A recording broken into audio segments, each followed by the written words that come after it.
Hello નમસ્કાર વિદ્યાર્થી મિત્રો, તમારું સ્વાગત છે આપણી યુટ્યુબ ચેનલની અંદર. આજના વિડીયોની અંદર ડિપ્લોમાનું ફોર્મ કઈ રીતે ભરવું, એમાં કઈ કઈ બાબતો તમારે ધ્યાન રાખવાની જરૂર છે એ વિડીયો વિશે આપણે ચર્ચા કરશું. જે વિદ્યાર્થીઓ ફોર્મ ભરી દીધું છે એ વિદ્યાર્થીઓ પણ આ વિડીયો જુઓ, કેમ કે આ વિડીયોની વચ્ચે હું એવી ઇમ્પોર્ટન્ટ માહિતી હું તમને આપીશ.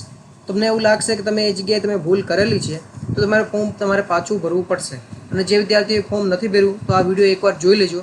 તમને ઘણી ઇમ્પોર્ટન્ટ માહિતી તમને આમાંથી મળશે કે ઇમ્પોર્ટન્ટ જગ્યાએ કયું ટિક કરવાનું છે હું તમને જણાવીશ, અને એનો મતલબ શું છે એ પણ હું તમને જણાવીશ.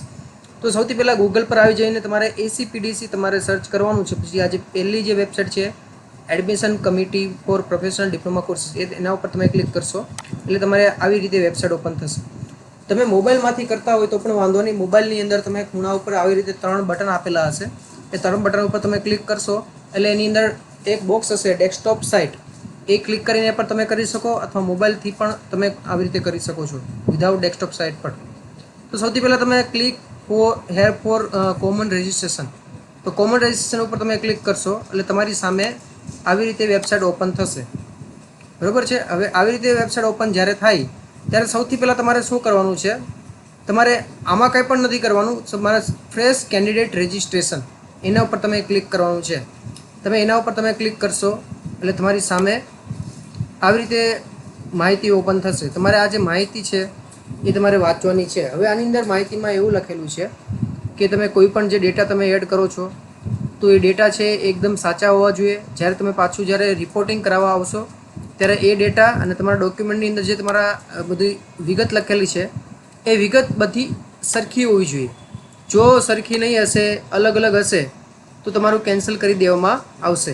બરાબર છે. તો આ માહિતી તમારે એકવાર વાંચી લેવાની છે. તમારા પાસવર્ડના વિશે પણ આમાં જણાવેલું છે.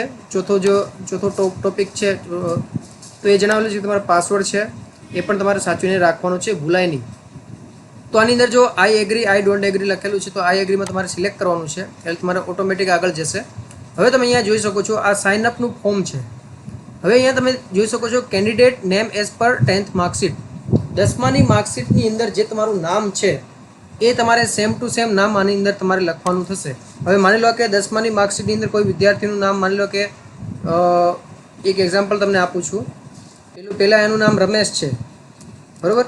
પછી એના પપ્પાનું નામ છે જેમ કે વિકાસભાઈ છે, પછી એની અટક છે પટેલ છે. હવે આમાં મેં એટલા માટે લખ્યું કેમ કે 10માની માર્કશીટમાં જો પહેલાંનું નામ હોય, પછી એના પપ્પાનું નામ હોય અને પછી સરનેમ હોય તો એવી રીતે લખી શકે છે. પરંતુ જો તમારી સરનેમ પહેલાં હોય તો તમારે પટેલ રમેશ વિકાસભાઈ એવી રીતે આવશે. હવે ઘણા વિદ્યાર્થીઓને પપ્પાનું નામ જેમ કે વિકાસ હશે અથવા વિકાસ કુમાર હશે, ભાઈ નહીં હોય, તો એની અંદર જેવું લખેલું છે એવું જ લખજો. જો તમે ભૂલ કરશો તો તમારે જ્યારે વેરીફાઈ કરવાના થશે ડોક્યુમેન્ટ પાછળ જતાં તો તમને છે ને એડમિશન તમારું કેન્સલ થઈ જશે. ઓકે, તો એ આ ભૂલ કરતા નહીં. હવે ઘણા બધા વિદ્યાર્થીઓ એમ કહે છે કે આની અંદર ખાલી રમેશ લખવાનું છે કે પૂરેપૂરું નામ લખવાનું? પૂરેપૂરું નામ લખવાનું છે. 10માની માર્કશીટમાં છે એવું જ તમારું પપ્પાનું નામ અહીંયા પાછું આવશે, બરાબર. જેમ કે વિકાસભાઈ હું લખું છું. હવે અહીંયા મધરનું નામ તમારે લખવાનું છે. તમારા મધરનું નામ જે પણ હોય એ તમે અહીંયા લખી શકો છો. હવે અહીંયા નીચે આવી ગયા બાદ તમારે અહીંયા જન્મ તારીખ તમારે સાચી તમારે લખવાની છે. જે પણ જન્મ તારીખ હોય એ જન્મ તારીખ તમારે આમાં સિલેક્ટ કરી દેવાની છે, અને વર્ષ પણ તમારે સિલેક્ટ કરી દેવાનું છે. જે પણ તમારું વર્ષ હોય, જેન્ડર તમારે મેલ ફિમેલ હોય, એ ટ્રાન્સજેન્ડર હોય તો તમારે એ સિલેક્ટ કરવાનું રહેશે. હવે મોબાઈલ નંબર છે તો મોબાઈલ નંબર આની અંદર જે છે એ તમારો મોબાઈલ નંબર ના હોય તો તમારા પપ્પાનો નંબર આની અંદર તમારે લખવાનું રહેશે. એ તમે યાદ રાખજો. મોબાઈલ નંબર અને ઈમેલ આઈડી આ બંને છે એ કમ્પલસરીમાં અહીંયા મૂકેલું છે. તમે અહીંયા જોઈ શકો છો. તમારો મોબાઈલ નંબર પણ નાખવાનો રહેશે ને ઈમેલ આઈડી પણ નાખવાની રહેશે. જે મોબાઈલ નંબર અને ઈમેલ આઈડી નાખો એ સાચવીને નાખજો. એના ઉપર છે ને ઓટીપી આવશે, એના ઉપર કંઈ પણ માહિતી આ લોકો મોકલશે તો મોબાઈલ ઉપર પણ આવી શકે છે અને ઈમેલ આઈડી ઉપર પણ આવી શકે છે. તો એ તમે ધ્યાન રાખજો. અને ઈમેલ આઈડીનો જે પાસવર્ડ ખબર હોય અથવા ફોનમાં ચાલતો હોય તમારા પપ્પાનો, એ જ તમારે નાખવાનો રહેશે.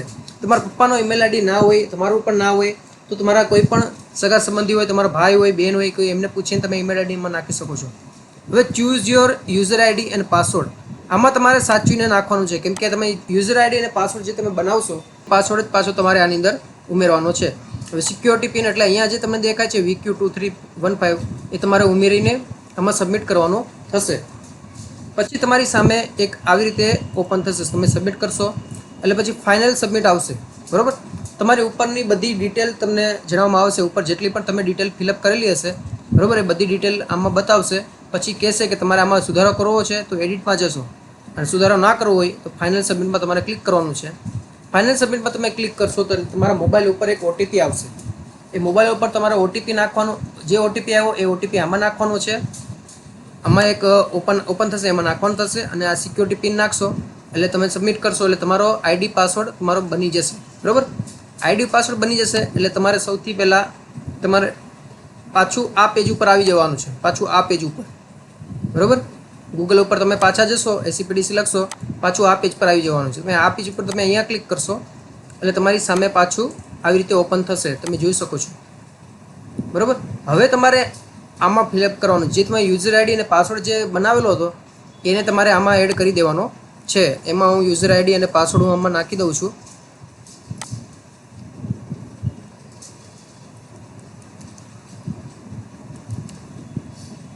પાસવર્ડ નાખ્યા બાદ આમાં જે કેપ્ચા છે તમારે એડ કરવાનો છે, security pin.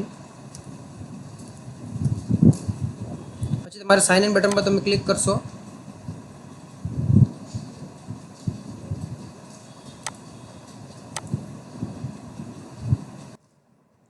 Sign in button પર તમે ક્લિક કરશો એટલે તમારી સામે આવી રીતે ઓપન થઈ જશે. તમે અહીંયા જોઈ શકો છો. બરાબર. હવે અહીંયા છે ને તમારે બે ઓપ્શન બતાવશે. તમારે અહીંયા પાછો પિન નાખવાનો થશે, 183B8S જે અહીંયા લખેલો છે એ તમારે આવશે. બરાબર. Click here to proceed.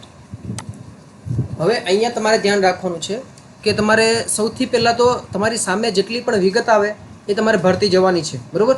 આની અંદર એપ્લિકેશન ફોર્મ અહીંયા તમને દેખાય છે, કમ્પ્લીટ લખેલું દેખાડે છે.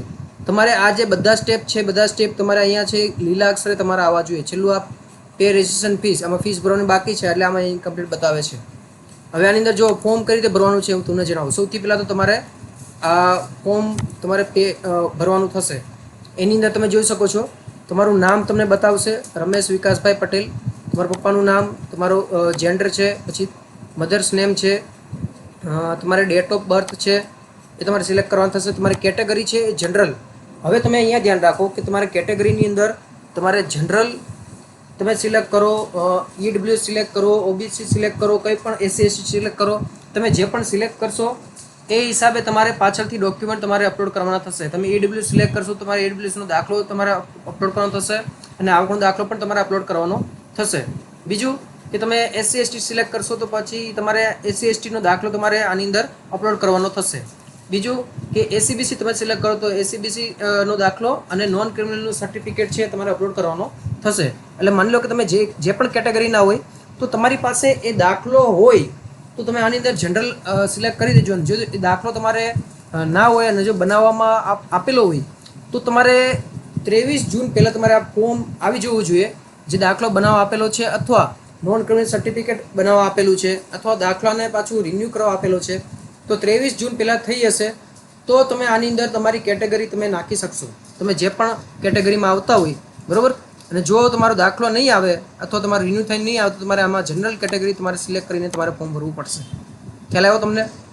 હવે આમાં મારે જાતે લખેલું આ એવું નથી, આ મેં લખેલું હતું. બરાબર. મેં તમને સેવ એટલા માટે કરીને બતાવું છું કેમ કે આની અંદર મારે વિડીયો વધારે લેન્ધી ના થઈ જાય એટલા માટે મેં બધું ફિલઅપ કરેલું છે.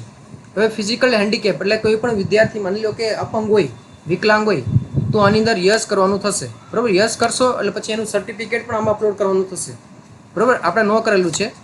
પછી છે ઇન એક્સ સર્વિસમેન.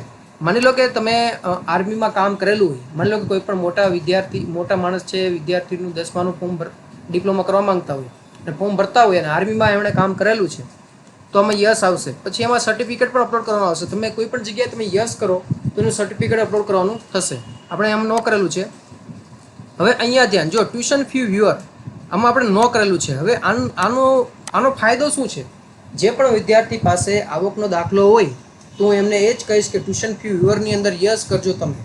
બરાબર. એનો મતલબ એવો છે, હવે માની લો કે તમારી પાસે આવકનો દાખલો છે તો સરકાર જે વિદ્યાર્થીઓ પાસે આવકનો દાખલો છે અને જે વિદ્યાર્થીઓને પર્સન્ટેજ સારા આવેલા છે તો એવા વિદ્યાર્થીઓ પ્રાઇવેટ કોલેજની અંદર પણ આ એની ફીસ ગવર્મેન્ટ પે કરશે. તમને એક એક્ઝામ્પલ, એક દાખલો સમજાવું તમને. માની લો કે કોઈ પણ પ્રાઇવેટ કોલેજ છે બરાબર. કોઈ પણ પ્રાઇવેટ કોલેજનું આપણે એક્ઝામ્પલ લઈ લઈએ, જેમ કે તાપી કોલેજ છે સુરતની, તો એની અંદર માની લો કે ક્લાસમાં 60ની સંખ્યા હોય તો જે 3 સીટ હોય છે એ TWSની હોય છે. એની ફી છે સરકાર ભરે છે, બરાબર. પરંતુ હવે TWSમાં એનો નંબર ક્યારે લાગે? તમે આમાં યસ કરેલું હોય તો. તમે આમાં યસ કરેલું હશે, પછી જ્યારે કોલેજ તમે નાખવાની થશે તો TWS કઈ કોલેજમાં છે એ કોલેજનું લિસ્ટ પણ બતાવશે. એમાં નોર્મલ કોલેજ બતાવશે અને TWSની સીટ બતાવશે. હવે TWSની સીટમાં તમે ઓકે કરેલું હોય, બરાબર, અને નોર્મલ કોલેજમાં તો તમે એડ કરી શકો, TWSની સીટ પણ એડ કરી શકો. તમે TWSમાં યસ કરેલું હશે તો જ, બાકી થશે નહીં, બરાબર. એના માટે તમારે આવકનો દાખલો પણ તમારે એડ કરવાનો થશે. અને TWSમાં તમે યસ કરો છો એનો મતલબ એવો નથી કે તમારે લાગી જ જશે. એમાં છે મેરિટ ઉપર જાય છે, એનું કટઓફ છે મેરિટ ઉપર જાય છે. અને આ જે ફાયદો છે એ વિદ્યાર્થીઓને પ્રાઇવેટ કોલેજમાં જો તમારો નંબર લાગે તો જ ફાયદો છે, બાકી ગવર્મેન્ટની અંદર છે એટલો ફાયદો થતો નથી. ગવર્મેન્ટની જે ફીસ છે એ 1000 રૂપિયા ફીસ હોય છે, અને TWSમાં જેમ કે તમારો નંબર લાગ્યો તો ખાલી 1000 રૂપિયા તમારે માફ થાય છે. પરંતુ પ્રાઇવેટની અંદર માની લો કે 30,000 40,000 ફીસ હોય અને તમારો TWSમાં નંબર લાગ્યો છે તો તમારે એ 30-40,000 રૂપિયા ફીસ ભરવાની થતી નથી, બરાબર. હવે એ ફાયદો રહેશે. તો તમે અહીંયા યસ કરી શકો છો. મેં અહીંયા નો કરેલું છે, પરંતુ તમે યસ કરજો, તમારી પાસે આવકનો દાખલો હોય તો જ. હવે family annual income as per income certificate. હવે ઇન્કમ સર્ટિફિકેટની અંદર હવે માની લો કે તમારી પાસે આવકનો દાખલો હોય, એની અંદર જે આવક લખેલી હોય, જેમ કે 4 લાખ 5 લાખ અથવા જે પણ આવક લખેલી હોય તો એ તમે અહીંયા સિલેક્ટ કરી શકો છો, બરાબર. એમાં ઓપ્શન આવે છે કે 1.5 લાખ સુધી, 2.5 લાખ સુધી, 2.5 લાખથી 8 લાખ સુધી, એવી રીતે અલગ અલગ ઓપ્શન આવે છે. તો તમારી પાસે આવકનો દાખલો તમારી પાસે છે, તમારે અપલોડ કરવાનો છે, તો એમાં જે આવક છે એ તમે લખજો. જો તમારી પાસે ના હોય તો તમે 2.5 લાખથી 8 લાખ વચ્ચે તમે સિલેક્ટ કરી શકો છો. Have you pass technical subject, તો આની અંદર તમારે નો કરવાનું છે. હવે આ ટેકનિકલ સબ્જેક્ટ એટલે શું? ટેકનિકલ સબ્જેક્ટ એટલે કે હવે તમે ડિપ્લોમા કરો છો તો ડિપ્લોમાની અંદર ઘણા બધા ટેકનિકલ વિષય આવશે, બરાબર. તો ટેકનિકલ વિષય કયા વિદ્યાર્થીઓ કરે છે કે કોઈ માની લો કે અલગથી કોર્સ કરેલો હોય છે. હવે ઘણા વિદ્યાર્થીઓ એમ કહે છે કે મેં કોમ્પ્યુટર કોર્સ કરેલો હોય છે, તો એ આની અંદર નહીં આવે, બરાબર. તો આની અંદર તમે નો કરશો તો વધારે સારું. હવે do parents have certificate of services. હવે માની લો કે તમારા માતા પિતા છે એ કોઈ પણ સર્વિસ કરતા હોય, જેમ કે ગવર્મેન્ટ સર્વિસ હોય અથવા આર્મીમાં હોય અથવા કોઈ પણ હોય, તો તમારે આમાં યસ કરવાનું થશે. તમે યસ કરશો તો તમારી પાસે સર્ટિફિકેટ માંગશે જ, એટલે તમારે આમાં નો રાખવાનું છે, બરાબર. હવે SID number from SSC marksheet. હવે જે SSC જે માર્કશીટ છે એ તમારે ઓનલાઈન આવેલી છે, બરાબર. ઓનલાઈન આવેલી છે, એનો સ્ક્રીનશોટ તમારે લઈ રાખવાનો છે. હવે એની અંદર SID નંબર તમારે લખેલો હોય, એની અંદર લખેલો નહીં હશે. જો લખેલો હોય, માની લો કે કોઈ વિદ્યાર્થી છે તો એની મતલબ કે ગયા વર્ષે એનું પાસ આઉટ થયેલું છે 10માનું, તો એની પાસે છે ફિઝિકલ કોપી, એટલે કે એની કોપી એને સ્કૂલમાંથી મળી ગઈ હશે, તો એની અંદર SID નંબર લખેલો હોય, બરાબર. ને SID નંબર તમારી સ્કૂલનો તમને ખ્યાલ હોય તો તમે લખી શકો છો. જો તમને ખ્યાલ ના હોય તો તમારે 0 લખી દેવાનું છે. તમે અહીંયા 0 જોઈ શકો છો, મેં 0 લખેલો છે, બરાબર. તમે પછી નેક્સ્ટ ઉપર જશો એટલે બીજું પાનું આવશે. બીજા પાનાની અંદર તમારે 10માની માર્કશીટ તમારે ઉમેરવાની થશે. હવે 10માની જે માર્કશીટની જે ડિટેલ છે એમાં તમે લખી શકો છો, જેમ કે પાસિંગ સ્ટેટસ છે, તમે પાસ કરેલું છે, પાસિંગ મંથ એટલે કયા મહિનામાં તમે પાસ કર્યું છે, તમારું રિઝલ્ટ ક્યારે આવ્યું છે એનો મહિનો તમારે લખવાનું છે અને વર્ષ લખવાનું છે. મેં આ વર્ષનું લખેલું છે, જેમ કે 5મો મહિનો છે અને 2025 લખેલું છે. હવે સીટ અને રોલ નંબર. હવે માની લો કે તમારો સીટ નંબર છે એ તમે જોઈ શકો છો, કોઈનો B થી સ્ટાર્ટ થશે, કોઈનો G થી સ્ટાર્ટ થશે, કોઈનો A થી સ્ટાર્ટ થશે. એ રોલ નંબર તમારે જોવાનું છે, એમાં માર્કશીટમાં હશે જ. પછી એમાં જોવાનું તમારે આગળ B છે કે G છે કે A છે એ તમારે લખવાનું છે. પછી વચ્ચે છે ને જગ્યા નથી છોડવાની. પછી તમારો જે 6 આંકડાનો નંબર અથવા 7 આંકડાનો નંબર જે પણ છે એ તમારે લખવાનો થશે. તમે લખી દીધા બાદ પછી અહીંયા તમે જોઈ શકો છો SSC passed number of attempt. તમે 10મું કેટલી વારમાં પાસ કરેલું છે. માની લો કે તમે એકવાર ફેલ થયેલા હોય, બીજી વાર પાસ થયેલા હોય, બરાબર. ગયા વર્ષે જેમ કે ફેલ થયા, આ વર્ષે પાછા પાસ થયા હોય તો અહીંયા 2 આવશે. જે વિદ્યાર્થીઓ આ વર્ષે જ પાસ થયા હોય અહીંયા 1 આવશે. હવે બોર્ડ કયું છે? ગુજરાત સેકન્ડરી અને હાયર સેકન્ડરી એજ્યુકેશન બોર્ડ. આ બોર્ડ આ સિલેક્ટ તમારે કરવું પડશે. હવે આ જે ડિપ્લોમાનું ફોર્મ છે એ ખાલી ગુજરાતના વિદ્યાર્થીઓ માટે નથી, ઇન્ડિયાના કોઈ પણ વિદ્યાર્થીઓ છે આ ફોર્મ ભરી શકે છે, બરાબર. તો આની અંદર તમે સિલેક્ટ કરશો બોર્ડમાં એટલે અલગ અલગ બોર્ડ તમને દેખાશે, જેમ કે રાજસ્થાન બોર્ડ છે, ગુજરાત બોર્ડ છે, અથવા કોઈ પણ બોર્ડ છે, આસામ બોર્ડ છે, મધ્યપ્રદેશ, યુપી, બિહાર, બધા બોર્ડ દેખાશે. એમાં તમારે Gujarat secondary and higher secondary education board તમારે સિલેક્ટ કરવાનું થશે. હવે ક્વોલિફિકેશન એક્ઝામ સ્ટેટ, તમે ગુજરાતમાંથી પાસ આઉટ કરેલું છે કે રાજસ્થાનમાંથી કર્યું અથવા યુપી, બિહાર કોઈ પણ જગ્યાએથી પાસ આઉટ કર્યું, તમારે આમાં ગુજરાત સિલેક્ટ કરવાનું થશે. તમે એમાં ક્લિક કરશો એટલે તમને ગુજરાત દેખાશે. હવે ક્વોલિફિકેશન એક્ઝામ ડિસ્ટ્રિક્ટ એટલે તમારે અહીંયા સુરત તમારે સિલેક્ટ કરવાનું થશે. હવે માની લો કે તમે સુરતથી છો તો તમારે સુરત આવશે. બાકી તમારે કોઈ પણ જગ્યાએથી હોય, જેમ કે અમદાવાદથી હોય, બડોદરાથી હોય, ડાંગથી હોય, કોઈ પણ જગ્યાએ તો તમે અહીંયા તમે સિલેક્ટ કરી શકો છો. સ્કૂલ ઇન્ડેક્સ નંબર, હવે સ્કૂલ ઇન્ડેક્સ નંબર તમારે માર્કશીટમાં હશે, બરાબર. એ માર્કશીટની અંદર જે નંબર હોય સ્કૂલ ઇન્ડેક્સ નંબર એ તમારે અહીંયા લખવાનો થશે. હવે રિઝલ્ટ મોડ છે એ કઈ રીતે આવેલું છે, પર્સન્ટેજમાં આવેલું છે, બરાબર. હવે માની લો કે મેક્સિમમ માર્ક્સ, હવે તમે એની અંદર તમે જોશો તો તમારા 6 વિષય હશે, બરાબર. 6 વિષયો હોય કે 7 વિષયો જેટલા પણ હોય એ જેમ કે 6 વિષયના છે, માર્ક્સ કેટલા થશે, એક વિષયના 100 માર્ક્સ થશે. ટોટલ 6 વિષયના કેટલા થશે, 600 માર્ક્સ થશે. હવે એ 600માંથી તમારા કેટલા માર્ક્સ આવેલા છે એ તમારે લખી દેવાના છે. હવે કોઈ વિદ્યાર્થી એમ કહેશે કે અમારે 7 વિષય છે, એક તો 6 વિષયના 600 અને એક વિષયના 50 માર્ક્સ છે, તો તમારે અહીંયા 650 માર્ક્સ આવી જશે. અને એમાંથી જેટલા માર્ક્સ આવેલા હશે ટોટલ એ તમારે અહીંયા લખવાના થશે. આ જે પર્સન્ટેજ છે એ ઓટોમેટિક આવી જશે. તમે અહીંયા 650 કે જેટલા 700 જેટલા પણ હોય. હવે એમાં કારણ એ છે કે અલગ અલગ બોર્ડની સિસ્ટમ અલગ અલગ હોય છે, બરાબર. CBSE બોર્ડનું અલગ હોય છે, GSEB બોર્ડનું અલગ હોય છે, રાજસ્થાન બોર્ડ, UP બોર્ડ બધાનું અલગ અલગ હોય છે. એટલે મેં અહીંયા ખાલી એક એક્ઝામ્પલ બતાવ્યું છે તમને ઉદાહરણ તરીકે, કે માની લો કે તમારે 6 વિષય હોય, તમારે 600 માર્ક દેખાતા હોય, એમાં તો 550 આવેલા હોય, તો તમે આમાં તમને માર્ક્સ પર્સન્ટેજ માર્ક્સ તમને દેખાશે, બરાબર. પછી નીચે આવી ગયા બાદ તમે અહીંયા નીચે જોઈ શકો છો ઇંગ્લિશ, મેથેમેટિક્સ અને સાયન્સ. એમાં તમારે અહીંયા પાસિંગ સ્ટેટસની અંદર તમારે બધામાં પાસ સિલેક્ટ તમારે કરવાનું થશે. પાસ સિલેક્ટ તમે કરશો પછી મેક્સિમમ માર્ક્સમાં તમારે 100 માર્ક્સ તમારે લખવાના થશે. હવે અહીંયા 100 માર્ક્સ અહીંયા આપેલા છે, બરાબર. ઘણા બધા બોર્ડની અંદર માની લો કે અલગ અલગ માર્ક્સ પણ હોય, જેમ કે કોઈમાં 150 માર્કનું હોય, કોઈમાં 200 માર્કનું હોય, પરંતુ અહીંયા આપણે 100 માર્ક આપણે લઈએ છીએ. ઇંગ્લિશ, મેથેમેટિક્સ અને સાયન્સ અને ટેકનોલોજીની અંદર 100 માર્ક્સ આપણે લીધેલા છે. હવે ઓપ્ટેન માર્ક્સ, હવે ઓપ્ટેન માર્ક્સની અંદર હવે ઘણા બધા વિદ્યાર્થી એમ કહેશે કે અમારે અહીંયા બેઝિક મેથેમેટિક્સ છે કે નોર્મલ મેથેમેટિક્સ, એમાંથી કંઈ ફરક નથી પડતો. તમારા મેથેમેટિક્સ છે એના માર્ક્સ તમારે લખવાના છે. હવે તમારા ઇંગ્લિશમાંથી 100માંથી કેટલા આવ્યા છે માર્ક્સ એ તમારે લખવાના છે. મેથેમેટિક્સમાં 100માંથી કેટલા આવ્યા છે એ લખવાના છે. અને સાયન્સ અને ટેકનોલોજીમાં 100માંથી કેટલા આવ્યા એ લખવાના છે. તમે એ લખશો એટલે તમારે અહીંયા માર્ક્સ દેખાડશે કે 300માંથી તમારા 253 આવેલા છે અને તમારા પર્સન્ટેજ છે 84.33. અહીંયા તમારા પર્સન્ટેજ તમારા દેખાશે. હવે આ જે તમને દેખાય છે 253, આના ઉપરથી તમારું મેરિટ બનશે, બરાબર. આ જે 3 વિષય છે, ઇંગ્લિશ, મેથેમેટિક્સ અને સાયન્સ એન્ડ ટેકનોલોજી, આ 3 વિષય ઇમ્પોર્ટન્ટ છે. અને આ વિષય ઉપર જ તમારું જે મેરિટ ટકેલું છે, તમારે કઈ કોલેજમાં નંબર લાગશે એ જ બધું આના ઉપર ટકેલું છે, બરાબર. જેમ કે આના 253 થાય છે, આ ભાઈના એના પર્સન્ટેજ છે 84.33 થાય છે. હવે આપણે આગળ વધીએ. હવે આગળ પછી તમે સબમિટ કરશો, નેક્સ્ટ પર જશો એટલે તમારું પાછું એડ્રેસ આવશે, બરાબર. પરંતુ તમારો એડ્રેસ છે તો એડ્રેસ તમારે પહેલાં નાખેલું જ હશે તમે, બરાબર. એ તમે એડ્રેસ તમે નાખશો તો આની અંદર તમારે તમારા એપાર્ટમેન્ટ નંબર, તમારા ઘર નંબર તમે નાખી શકો છો. પછી અથવા વિલેજનું નામ નાખી શકો છો. જેમ કે ગામડામાં કોઈ ઘર નંબર નથી હોતું તો તમારે અહીંયા એવું નાખવાનું કે જેથી કરીને તમારું ઘર છે એ ઘરે કંઈ પણ કાગળ આવે તો મળી રહે, બરાબર. આ એડ્રેસ નાખવું પણ જરૂરી છે. પછી અહીંયા જોઈ શકો છો કે કોલોની કે પોલીસ સ્ટેશન, સબ કોલોની, અહીંયા સોસાયટી કે એપાર્ટમેન્ટનું નામ તમે લખી શકો છો. અથવા તમારા ગામડાનું નામ લખી શકો, ગામડા નજીક બીજું ગામડું હોય તમે લખી શકો છો. પછી તમારા પોસ્ટ ઓફિસ છે, તમારા સિટી, વિલેજ કે એમનું નામ લખી શકો છો, ગામ કે સિટીનું વિલેજ. પછી કન્ટ્રી છે તો કન્ટ્રી ઇન્ડિયા આવશે. સ્ટેટ છે તો સ્ટેટ આપણે ગુજરાત સ્ટેટ આપણે સિલેક્ટ કરેલું છે. ડિસ્ટ્રિક્ટ છે તો ડિસ્ટ્રિક્ટ સુરત આવશે. એટલે ડિસ્ટ્રિક્ટ અને સ્ટેટ તમારે જે પણ હોય એ તમે લખી શકો. ગુજરાત આપણે સિલેક્ટ કર્યું છે. હવે ડિસ્ટ્રિક્ટમાં માની લો કે તમારે અમદાવાદના હોય, બરોડાના હોય, જુનાગઢ, રાજકોટ કંઈ પણ એ તમે સિલેક્ટ કરી શકો છો. પિનકોડ, તમારા એરિયાનો પિનકોડ તમારે સિલેક્ટ કરવાનો છે. તમારો મોબાઈલ નંબર, ઈમેલ આઈડી, આ બધું તો આવી જ જશે, બરાબર. હવે અલ્ટરનેટ કોન્ટેક્ટ નંબરની અંદર માની લો કે તમારે બીજો મોબાઈલ નંબર તમારે એડ કરવો હોય, બીજો મેલ આઈડી એડ કરવું હોય તો પણ તમે આની અંદર ઉમેરી શકો છો. હવે નીચે છે ને એક બોક્સ હશે પરમનન્ટ એડ્રેસનું, બરાબર.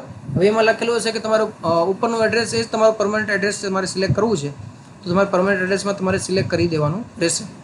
તો તમારે ઉપરનું એડ્રેસ સેમ ટુ સેમ નીચે આવી જશે, બરાબર. હવે રજિસ્ટ્રેશન ફોર્મ સબમિશન, અહીંયા તમારે ડેટ આ બધું લખેલું આવશે. હવે નીચે આપણે આવી જઈએ. હવે અપલોડ ડોક્યુમેન્ટ ઇમેજીસ, બરાબર. હવે અપલોડ ડોક્યુમેન્ટ ઇમેજીસની અંદર સૌથી પહેલાં એ તમારે ધ્યાન રાખવાનું છે કે અપલોડ ડોક્યુમેન્ટની અંદર તમે અહીંયા જોઈ શકો છો સ્કૂલ લિવિંગ સર્ટિફિકેટ છે. સ્કૂલ લિવિંગ સર્ટિફિકેટ આમાં મેં ખાલી મારા ડેટા મતલબ કે ખાલી એમ જ તમારે જાણ ખાતર ખાલી એમ જ ઉમેરેલું છે. તમારે સૌથી પહેલાં તો પાસપોર્ટ સાઇઝનો ફોટો તમારે અપલોડ કરવાનો થશે, બરાબર. હવે પાસપોર્ટ સાઇઝનો ફોટો છે એ તમે અહીંયા જોઈ શકો છો. ઉપર અમારે અહીંયા દેખાશે પાસપોર્ટ સાઇઝનો ફોટો. મેં ખાલી એમ જ આ ફોર્મ છે તમારા જાણ માટે જ ખાલી બનાવેલું છે, મારે કંઈ એમાં ડિપ્લોમામાં ફોર્મ ભરવું નથી. અને આ ખાલી નામ માલિક મેં ખાલી એમ જ તમને ઉદાહરણ માટે જ તમને બતાવવા માટે આ લખેલું છે. બાકી આ બધા નામ ને બધું આ બધું ખોટું છે, બરાબર. તમારા માટે જ હેલ્પ માટે આ બનાવેલું છે. હવે આમાં તમારે પાસપોર્ટ સાઇઝનો ફોટો તમારે અપલોડ કરવાનો થશે. તમારો પાસપોર્ટ સાઇઝનો ફોટો મોટો હોય, બરાબર, તો એની અંદર તમારે છે કમ્પ્રેસ કરવો પડશે. તમારે મોબાઈલની અંદર એપ્લિકેશન ઇન્સ્ટોલ કરવી પડશે કે કમ્પ્રેસ ઇમેજ કરીને એપ્લિકેશન તમારે ઇન્સ્ટોલ કરશો એટલે તમારે પાસપોર્ટ સાઇઝનો ફોટો છે એ થોડો નાનો થઈ જશે, પછી તમે અપલોડ કરી શકો છો. હવે પછી તમારે આવે છે સ્કૂલ લિવિંગ સર્ટિફિકેટ, બરાબર. સ્કૂલ લિવિંગ સર્ટિફિકેટ તમારે અપલોડ કરવાનું થશે. તો એની અંદર તમારે સ્કૂલ લિવિંગ સર્ટિફિકેટ છે, તમારો ડોક્યુમેન્ટ નંબર તમારે લખવાનું છે. હવે ડોક્યુમેન્ટ નંબર કયો આવશે? સ્કૂલ લિવિંગ સર્ટિફિકેટ એટલે તમારે સ્કૂલમાંથી જે તમને એલસી આપે છે એ, બરાબર. હવે તમારે સ્કૂલે જઈને તમારે એલસી તમારે લેવાનું છે. હવે માની લો કે ઘણા બધા વિદ્યાર્થીઓ છે એ કન્ફ્યુઝનમાં છે. માની લો કે એમણે 11મું કરવું છે અને જેમ કે અને પાછું આ પણ કરવું હોય, જેમ કે ડિપ્લોમા પણ કરવું હોય, તો આમાં ખાલી તમારે સ્કૂલ લિવિંગ સર્ટિફિકેટનો તમારે ફોટો તો અપલોડ કરવાનો થશે. હવે તમે આ ડિપ્લોમાનું ફોર્મ પણ તમે ભરી શકો છો, 11માં પણ તમે એડમિશન લઈ શકો છો. પછી માની લો કે તમારે 11માની તમે ફીસ ભરી દો તો એ ફીસ તમારી જશે જો તમે ડિપ્લોમા કરશો તો. અને માની લો કે તમે 11મું કરશો તો આમાં ડિપ્લોમાનું જે ફોર્મ ભરેલું હોય, બરાબર, અને તમે કોલેજની ફીસ ના ભરેલી હોય તો આ ફોર્મના તો પૈસા તમારા જશે 250 રૂપિયા. ખ્યાલ આવ્યો? તો આ જે તમારું ટીસી આવશે, કોઈ પણ લિવિંગ સર્ટિફિકેટ છે સ્કૂલનું, એનો તમારે ફોટો પાડવાનો છે. પછી એ ફોટો તમારે એનું પીડીએફ બનાવવાની છે. એ પીડીએફ બનાવીને આમાં ડોક્યુમેન્ટમાં તમારે અપલોડ કરવાની થશે. અને આ જે સ્કૂલ લિવિંગ સર્ટિફિકેટ છે એની સાઇઝ પણ 200 કેબીથી વધારે હોવી જોઈએ નહીં. અને જો વધારે હોય તમારે શું કરવાનું છે કે કમ્પ્રેસ પીડીએફ કરીને એક સોફ્ટવેર છે, એપ્લિકેશન છે મોબાઈલમાં, કમ્પ્રેસ પીડીએફ, તો એ તમારે ઇન્સ્ટોલ કરવાની છે એટલે તમારે કમ્પ્રેસ થઈ જશે. પછી આવે છે 10માની માર્કશીટ પણ તમારે અપલોડ કરવાની થશે. હવે 10માની માર્કશીટમાં તમે અહીંયા જોઈ શકો છો કે ડોક્યુમેન્ટ નંબર, તો ડોક્યુમેન્ટ નંબરમાં તમારો જે સીટ નંબર હોય એ જ તમારે લખી દેવાનો છે. આપણે જી કરીને 1 2 3 4 5 6 હતો એ આપણે લખેલો હતો, પણ તમારે જે પણ હોય એ તમારે લખી દેવાનું છે. પછી આની અંદર તો ખાલી આપણે કોઈ પણ પેજ આપણે ઉમેરી દીધું છે. હવે 10માની માર્કશીટ તમારી જે હોય, મોબાઈલની અંદર જે સ્ક્રીનશોટ પાડેલું તમારું રિઝલ્ટ છે એ આની અંદર તમારે અપલોડ કરવાનું થશે, બરાબર છે. અત્યારે તમારી પાસે કોઈ પણ માર્કશીટ આવેલી છે નહીં. હવે તમે સેવ કરી દેશો. હવે સૌથી પહેલાં તો તમારે છે ને આ સ્કૂલ લિવિંગ સર્ટિફિકેટ અને તમારા પાસપોર્ટ સાઇઝનો ફોટો અપલોડ કરવાનો આવશે. પછી પહેલાં તમારું શું આવશે કે તમારું નામ ને એડ્રેસ ને બધી વિગત આવશે, 10માની માર્કશીટની વિગત, અને પછી તમારા પાસપોર્ટ સાઇઝનો ફોટો અને સ્કૂલ લિવિંગ સર્ટિફિકેટનો ફોટો એ અપલોડ કરવાનું થશે. આ બધું કરશો ને પછી પાછું આ બધું આખું ફોર્મ તમને આવું બધું બતાવશે, બરાબર. મેં તમને આગળ બતાવ્યું હતું ને ગ્રીન કલરના બધા ટીકમાર્ક હોવા જોઈએ એ બતાવશે.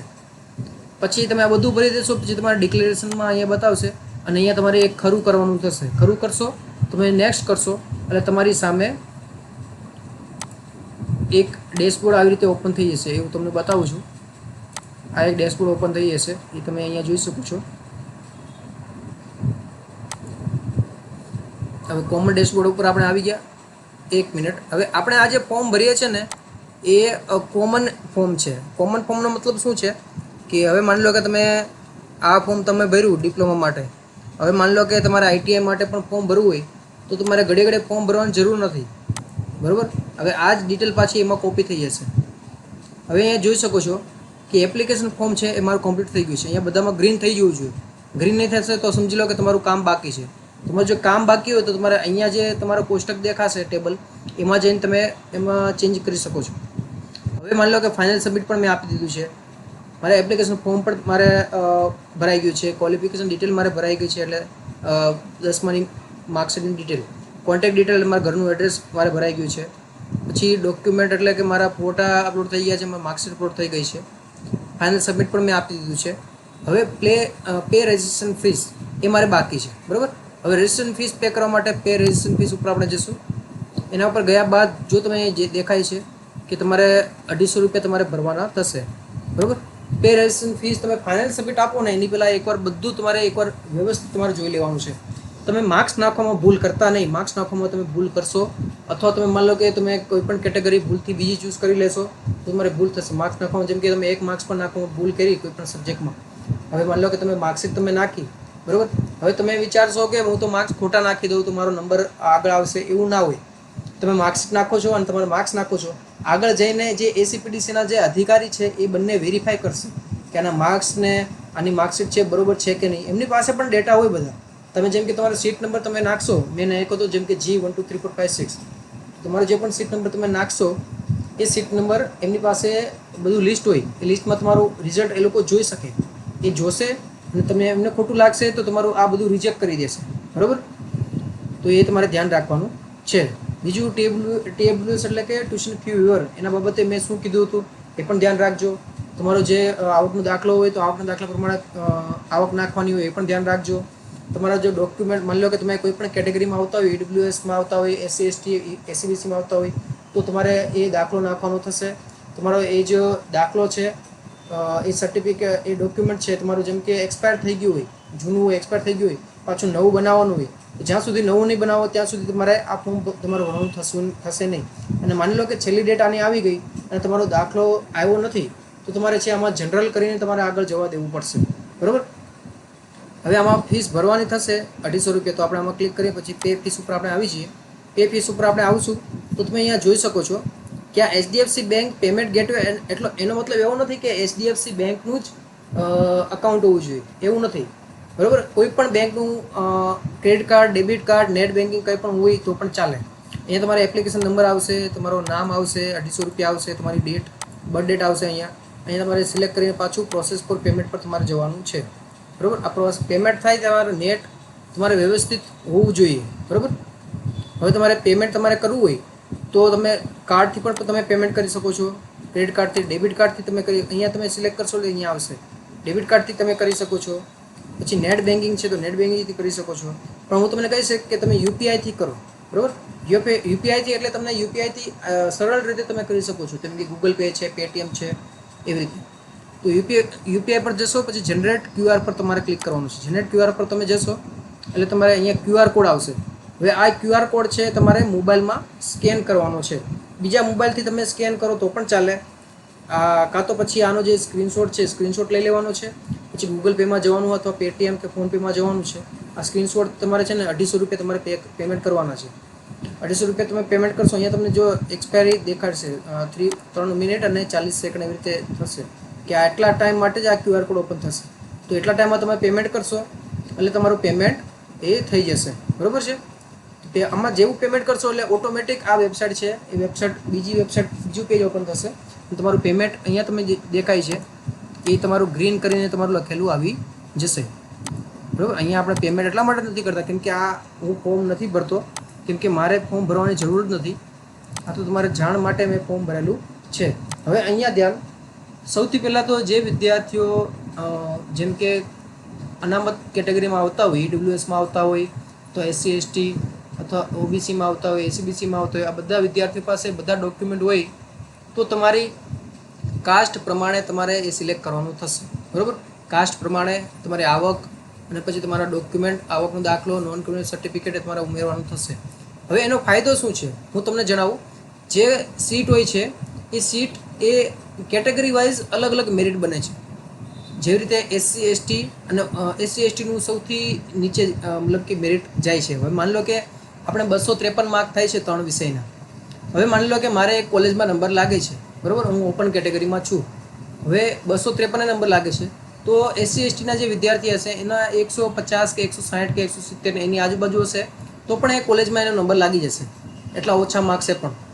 બીજું કે SCBC હોય તો EWS હોય તો એટલો ફાયદો થાય છે કે માની લો કે મારે 253 નંબર લાગે છે, બરાબર, તો એ વિદ્યાર્થીઓને 240 છે કે 235 છે એટલા એ નંબર લાગી જશે. એટલે થોડોક જ મતલબ કે એમને ફાયદો થાય છે. SC ST હોય છે તો એ વિદ્યાર્થીઓને પાસે માની લો કે તમારી પાસે કાસ્ટ સર્ટિફિકેટ હોય, રિસિપ્ટ કાર્ડ હોય તો તમારે ફીસ ભરવાની થતી નથી. હવે ફીસ આની અંદર ગવર્મેન્ટની અંદર જે ફોર્મ ભરો છો તમે તો તમારે 1000 રૂપિયા ફીસ પછી ભરવાની થશે. રાઉન્ડ આવશે, એ રાઉન્ડ વિશે તમારે માહિતી કયા રાઉન્ડ ક્યારે છે એ માહિતી જોતી હોય તો પાછળનો વિડીયો તમે જોઈ લેજો, બરાબર. હવે વિદ્યાર્થી મિત્રો, આ ફોર્મ ભરવાની બધી માહિતી મેં તમને જણાવી. આની અંદર તમારે કંઈ પણ ડાઉટ હોય, કંઈ પણ સવાલ હોય એ નીચે કોમેન્ટ સેક્શનમાં જણાવજો. કોમેન્ટ સેક્શનમાં તમે કંઈ પણ લખશો તો એના માટે હું વિડીયો બનાવવા માટે હું એ કોમેન્ટ ઉપર હું વિડીયો બનાવીશ, બરાબર. અને તમે જો નવા હોય તો ચેનલ સબસ્ક્રાઈબ કરી દેજો, બેલ આઇકનને પ્રેસ કરી દેજો કેમ કે આગળ ઘણા બધા ઇમ્પોર્ટન્ટ વિડીયો આવશે, ઓકે. અને તમે નીચે વોટ્સઅપ ગ્રુપની લિંક આપેલી છે, ટેલિગ્રામની લિંક આપેલી છે, બધામાં જોઈન થઈ જાઓ.